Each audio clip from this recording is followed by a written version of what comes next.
Perkenalkan, nama saya Rafael Aditya Nugroho dengan NIM 1031124001110 dari kelas 12 IF2.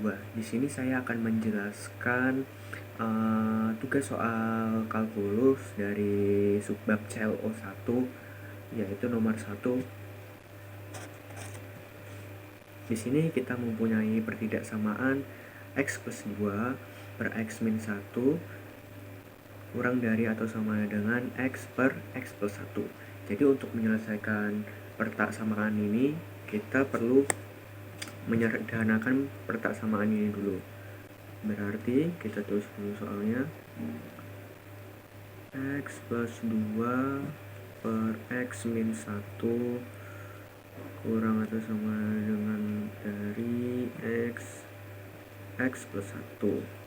Di sini kita dapat menyederhanakan pertaksamaan ini dengan menjadi, jadi kita tulis sama dengan, sebentar saya coret-coret dulu.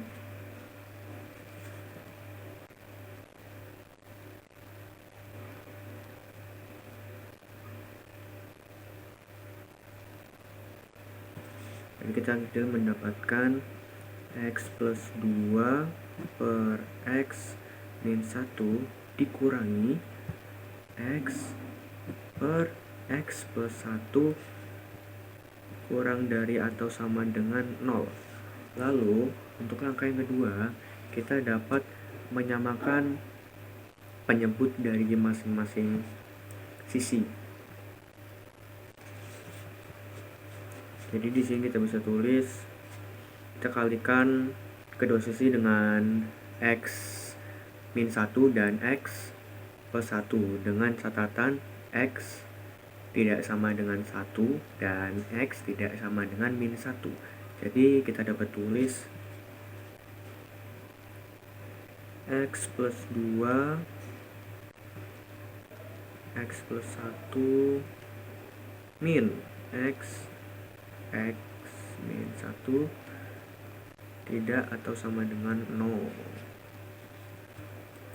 Lalu untuk langkah selanjutnya, kita dapat mengalihkan kedua sisi tersebut menjadi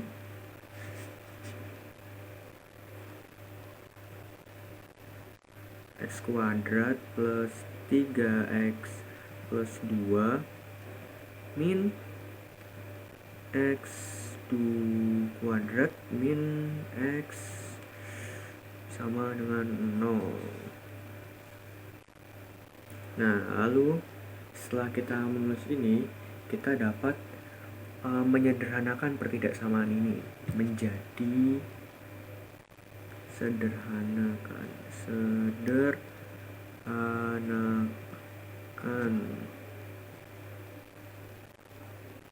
menjadi X kuadrat plus 3X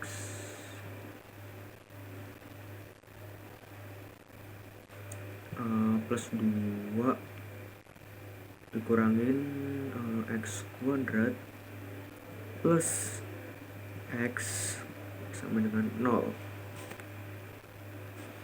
Berarti kita di sini mendapatkan, bentar saya hitung dulu ya.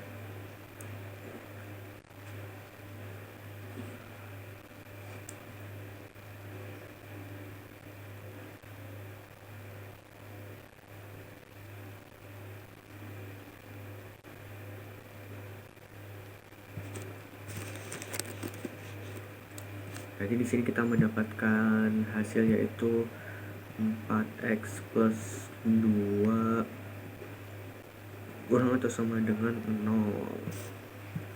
Lalu untuk angka selanjutnya, di sini jawabannya tadi kita mendapatkan hasil 4X plus 2 sama kurang dengan dari 0.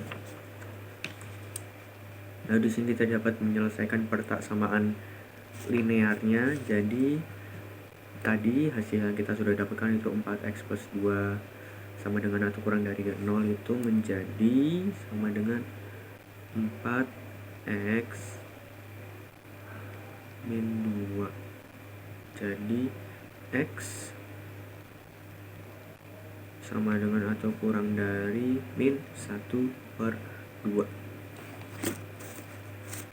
Nah, teman-teman perlu diingat di sini bahwa X itu tidak sama dengan 1 dan X tidak sama dengan min 1, karena jika ada itu dapat membuat penyebut menjadi 0 sehingga kesamaan itu tidak terdefinisi. Berarti di sini penyelesaiannya yaitu penyelesaian sama dengan X Y. Jadi hasilnya kita dapatkan minta hingga min 1 dan min 1 min 1/2. Kita mendapatkan hasil seperti ini dari coret-coretan yang sudah saya lakukan tadi. Nah, ini untuk jawaban nomor 1. Oke, selanjutnya untuk soal kedua yaitu carilah persamaan garis yang melalui titik 3,1 dan 2,4. Oke, di sini jadi kita dapat menentukan gradien atau kita bisa menyimpulkan dengan M dengan rumus M sama dengan Y2 dikurangin Y1 per X2 dikurangin X1. Oke, jadi kita bisa menuliskan masukkan titik tadi ke dalam rumus yang sudah kita punya ya, kita dapatkan. Ya, berarti di sini 3 itu sebagai X1, lalu 1 itu sebagai Y1 dan 2 itu sebagai X2, lalu ada 4 sebagai Y2. Jadi kita bisa tuliskan 4 min 1 per 2 min 3. Jadi kita dapatkan hasil 3 per min 1 atau sama dengan jadi min 3. Lalu langkah selanjutnya kita bisa mencari persamaan garis, yaitu dengan rumus persamaan garis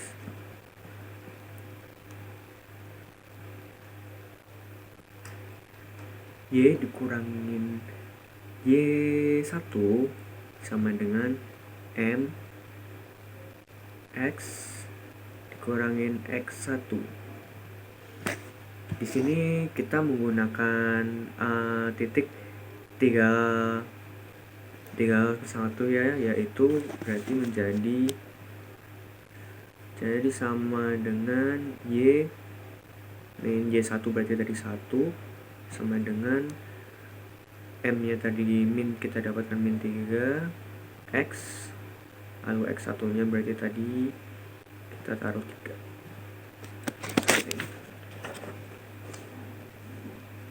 Kita mendapatkan rumus, kita menentukan gradien M nya tadi, sudah mendapatkan M nya, lalu kita bisa mencari persamaan garisnya menggunakan titik X3 dan Y1. Lalu langkah yang ketiga kita dapat menyederhanakan persamaan tersebut. Menyederhanakan persamaan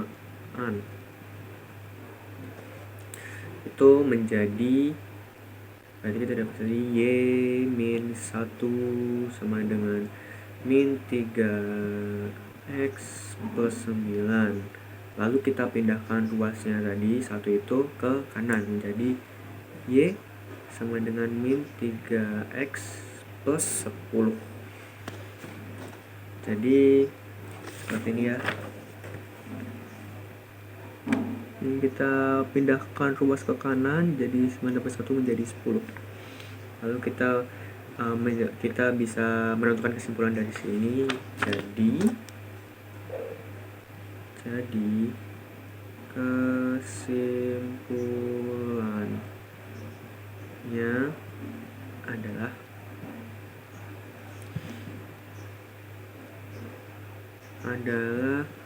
persamaan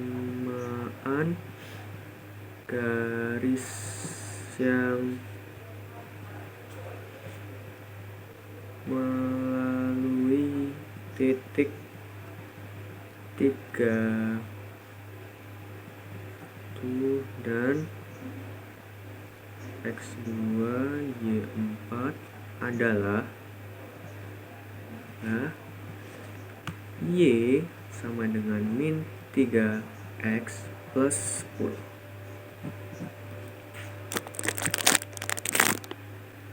Oke, untuk selanjutnya soal nomor 3, kita memiliki soal diketahui fungsi fx sama dengan cos x dan gx sama dengan akar x. Kita disuruh menentukan domain dari fungsi komposisi tersebut. Oke, yang pertama-tama kita dapat menentukan domain dari fx. Domain fx yaitu memiliki fungsi cos x didefinisikan untuk semua bilangan real. Jadi domain fx adalah, berarti domainnya sekarang semua bilangan real, jadi domainnya itu f sama dengan simbol huruf R seperti ini. Oke, selanjutnya kita adalah menentukan domain dari Gx. Gx domain dari Gx itu adalah tadi kan Gx sama dengan akar X ya, jadi didefinisikan hanya untuk X sama dengan atau lebih dari 0. Jadi domain Gx itu adalah sama dengan 0 dan tak hingga. Oke. Lalu di sini selanjutnya kita akan menentukan domain dari komposisi G. Buka kurung F, tentukan domain G fx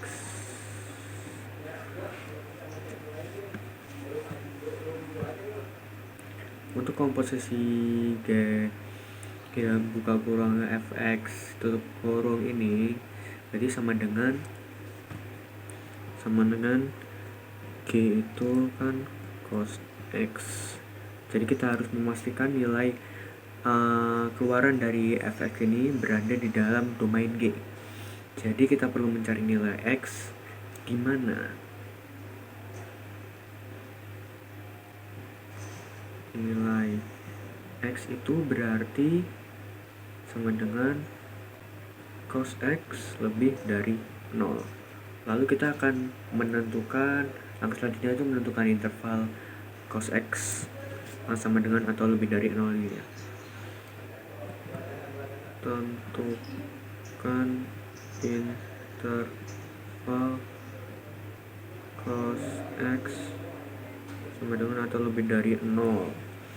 Fungsi cos X itu bernilai non negatif pada interval. Jadi fungsi cos X bernilai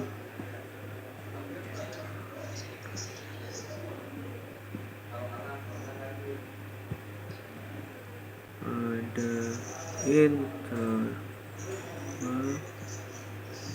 X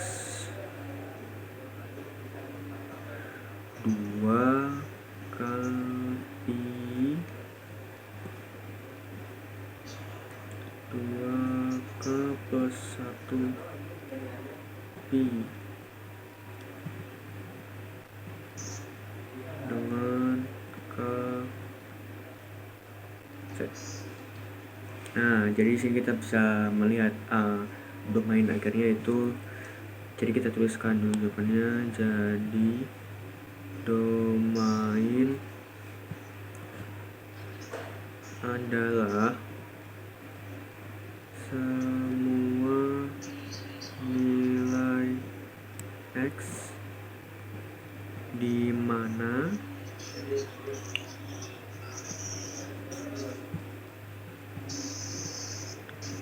cos X itu harus bernilai non negatif. Berarti yaitu jawabannya X R cos X sama dengan jauh lebih dari 0 karena tidak boleh negatif. Jadi seperti itu. Sekian penjelasan saya ini sebelumnya. Jawabannya untuk soal nomor 3. Mana ini? Nah, ini. Seperti ini kira-kira untuk soal nomor 3 berdasarkan rumus dan contoh soal yang sudah saya pelajari di pelajaran kalkulus.